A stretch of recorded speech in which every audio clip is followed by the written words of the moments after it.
Welcome to Tikiliper channel. In today's video, I'll show you how to find files using Date Modified on Windows 11 laptop or desktop computer.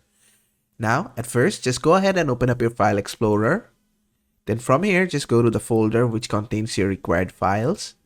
Then from here, what you want to do is come here, put your cursor right here and right click on it. And then just make sure Date Modify is selected. Make sure it is checked right here. After that, you'll see Date Modified right here. If you click on it, you'll get oldest to latest, and if you click on it again, you'll get latest to oldest. This is how your files sort. Now, to search for files, what you can do is go here and type file modified and hit a clone, and you'll find the files right here. After that, just go to search options.